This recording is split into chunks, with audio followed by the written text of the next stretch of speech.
আসসালামু আলাইকুম। অটোক্যাডের মাধ্যমে কীভাবে কোনো ড্রয়িংকে অ্যালাইন করতে হয়। অনেক সময় দেখা যায় যে আমি কোনো একটা ড্রয়িং ব্যবহার করছি কোনো একটা কাজে, সেটা অনেক বড় বা ছোট রয়েছে।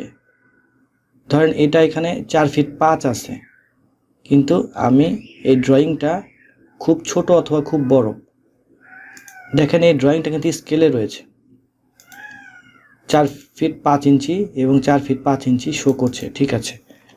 কিন্তু অনেক সময় আছে এই ড্রয়িংটা অনেক বড়, কিন্তু এটা মেজারমেন্ট করার সাথে এই মেজারমেন্টের সাথে এই মেজারমেন্ট মানে স্কেলটা মিলছে না। তার মানে হচ্ছে ড্রয়িংটা অনেক বড় বা ছোট রয়েছে। সেই ক্ষেত্রে আমরা কীভাবে এটাকে ঠিক করব। এটা অনেক সময় কোনো একটা ড্রয়িংয়ের জেপিজি থেকে আপনি যখন অটোক্যাডে কাজ করবেন তখন সেই ড্রয়িংটা কিন্তু স্কেলে থাকে না, সেটাকে অ্যালাইনমেন্ট করে নিতে হয়। তো এই অ্যালাইনমেন্টটা কীভাবে আমরা করবো সেই বিষয়টা আজকে আপনাদের সাথে শেয়ার করব। ধরেন আমি একটা ড্রয়িং নিলাম, এই ড্রয়িংটা আপনাদের সাথে শেয়ার করি।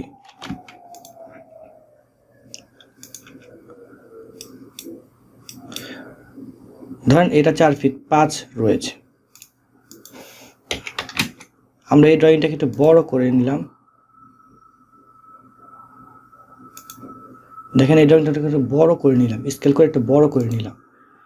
এখন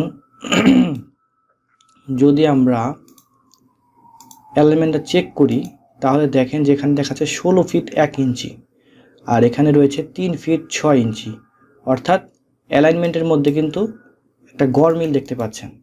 তো সুতরাং এইটার স্কেলটা এটার সাথে ম্যাচ করাবো কীভাবে, এইটাই আজকে আমাদের দেখানোর মূল বিষয়।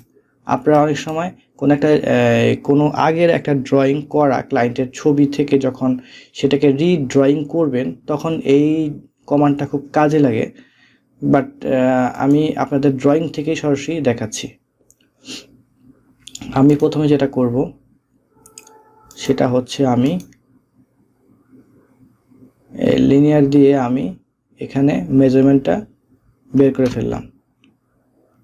তারপর আমি যেটা করব সেটা হচ্ছে আমি এটার এই লাইনটার এই মেজারমেন্টের সেন্টার পয়েন্ট থেকে আমি একটা লাইন টানবো। টানার পর আমরা এটাকে একটা কাজ করতে পারি, একটু ভিজিবল করার জন্য আমরা এটাকে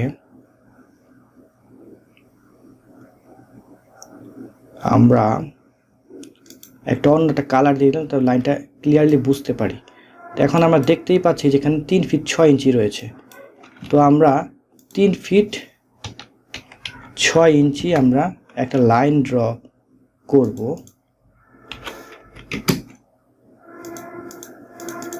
এই 3 ফিট 6 ইঞ্চির লাইন এটাকে আমরা জাস্ট এখান থেকে এখানে বসায় দিব।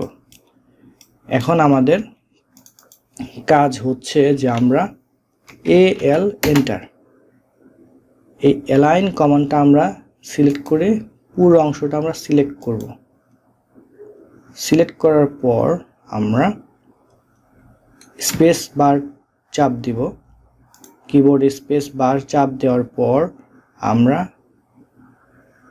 এইখান থেকে অ্যালাইনমেন্ট এইখান থেকে ধরে আমরা এইটার যে উপরের প্রান্ত এখানে দেব, একবার ক্লিক করব। তারপর আমরা আবার এই প্রান্তে ধরে আবার এইটার শেষ প্রান্ত ধরে আমরা আবার স্পেস বার চাপ দেওয়ার পরে ইয়েস নো আসবে। Scale based on alignment point, এখানে ইয়েস নো জিজ্ঞাসা করছে, আমরা এখানে ইয়েস দেব। তো এখন ইয়েস দেওয়ার পর আমাদের যে ড্রয়িংটা ছিল সেটা কিন্তু এখন কিন্তু আমাদের স্কেল কিন্তু ড্রয়িং অনুযায়ী আমাদের টেক্সট অনুযায়ী কিন্তু এটার অ্যালাইনমেন্টটা সঠিক হয়েছে। এখন আগে যেটা অনেক বড় ছিল অ্যালাইনমেন্ট করার কারণে কিন্তু সেটা সোজা হয়ে গেছে। তো আমরা এই অ্যালাইনমেন্ট এই কমান্ডটার মাধ্যমে শুধুমাত্র যে স্কেলটা ঠিক করতে পারবো তা কিন্তু নয়, আমরা আমাদের ড্রয়িংটাকে আমরা কিন্তু অ্যালাইনমেন্ট বাঁকা বা সোজা করতে পারবো। ধরেন আমাদের এই অ্যালাইনমেন্ট অনুযায়ী এই দাগ অনুযায়ী আমাদের এই ড্রয়িংটাকে বাঁকা করব। দেখেন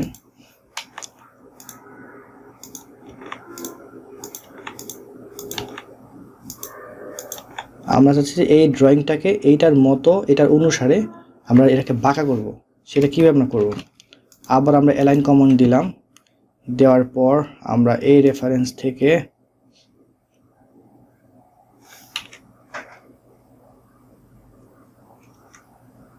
এখান থেকে একবার দিলাম, এখান থেকে আমরা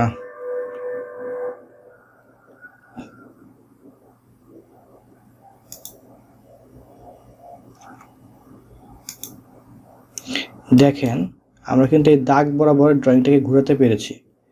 আপনারা হচ্ছে এই কমান্ডটা অনেক কাজে লাগে। তো এই কমান্ডটা যারা অটোক্যাডে কাজ করেন তাদের অবশ্যই এই কমান্ডটা জানা খুব প্রয়োজন, কারণ ড্রয়িং করতে গেলে এই অপশনটা খুব কাজে দেয়। যাই হোক, যদি আমার এই ভিডিওটা দেখে আপনাদের এটা করতে কোনো সমস্যা হয় তাহলে আপনারা আমার সাথে যোগাযোগ করতে পারেন। আমি হচ্ছে আপনাদের হেল্প করার চেষ্টা করব। তো সবাইকে অসংখ্য ধন্যবাদ ভিডিওটি দেখার জন্য।